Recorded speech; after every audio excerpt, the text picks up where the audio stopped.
ভোলার বোরহানউদ্দিন উপজেলার বড়মানিকে ইউনিয়ন ১ নং ওয়ার্ডে জমি সংক্রান্ত বিরোধের জেরে এক কৃষকের ধানের জমিতে বিষাক্ত স্প্রে করে ফসল নষ্ট করার অভিযোগ উঠেছে। ভুক্তভোগী কৃষক মঞ্জুরুল ইসলাম ফকির জানান, তিনি প্রায় ৮% জমিতে ধান রোপণ করেছিলেন। ধান গাছ বড় হয়ে ওঠার পর প্রতিপক্ষ লাইজু আক্তার বন্যা ও পার্শ্ববর্তী মোসলেউদ্দিনের সহযোগিতায় তার জমিতে বিষাক্ত ঔষধ স্প্রে করা হয়। এতে অল্প সময়ের মধ্যেই ধান গাছ পুড়ে নষ্ট হয়ে যায়। স্থানীয় পর্যায়ে সালিশি করে আমার জমি আমাকে বুঝিয়ে দিয়েছে, তাদের জমি তাদেরকে বুঝিয়ে দিয়েছে। আমার জমি আমি চাষ করছি, তাদের জমি তারা ঘর দৌড় করছে। এমত অবস্থায় আমার এই জমির ফসল তারা নষ্ট করে ফেলাইছে। আরও আগে দুইবার ছোট ছোট করে নষ্ট করেছিল। আমি স্থানীয় লোকজনকে যারা সালিশি করছে, যারা সমাজে চলমান, তাদেরকে আমি বলছি, তাদেরকে দেখাইছি, তারা জানে, সবাই জানে।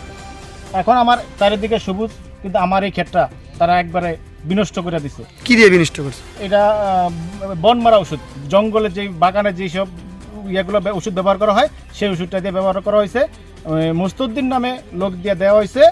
লাইজু আক্তার বন্যা ওই হইলো ১ নম্বর, ও এগুলা করাইতে আছে। একটা মার্ডারের চেয়েও বেশি সবুজ শ্যামল ফসল দিয়ে আমরা বাইসা থাকি, সেই ফসলই তারা বিনষ্ট করে দিছে। শত্রুতা আমার সাথে আছে, আমার সাথে তাদের সাথে আইনিভাবে মামলা হবে। বোরহানউদ্দিন উপজেলা ইউনিয়ন অফিসে এই বিষয়ে মামলা আছে, মামলার তারিখ গেছে, মামলা সমাধান হবে। কিন্তু তারা এই মামলা চলমান অবস্থায় আমার এই ফসলি জমিন তারা নষ্ট করে ফেলাইছে। এই ফসলি জমি নষ্ট করে হচ্ছে, তারা যদি আমাকে নষ্ট করে বলতো, আমাকে মেরে বলতো, তা আমার দুঃখ থাকতো না। আমার ফসলের জন্য এত কষ্ট লাগে।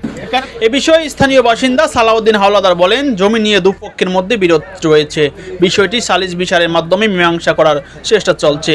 ধান নষ্ট করে দেওয়া ঠিক হয়নি। ধান আসলে তখন যে কেউ নিতে পারত, কিন্তু এখন ধান পুড়িয়ে ফেলা খুবই অন্যায় হয়েছে। জমিটা জারি হোক, কিন্তু এটা তো আমাদের দেশের একটা সম্পদ। এইভাবে এটা নষ্ট করতে পারে না। যে নষ্ট করতে পারে সে হলো দেশের একজন, বাংলাদেশের একজন শত্রু।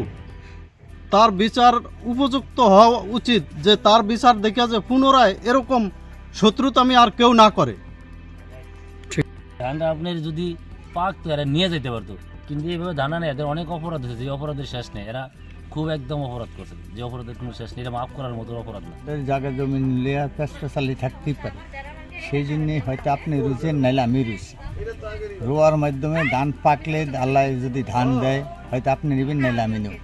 কিন্তু এইটা জ্বালানটা একটা মানুষের যেই খুনটা করাটা সারছে ওটা কঠিন হবে।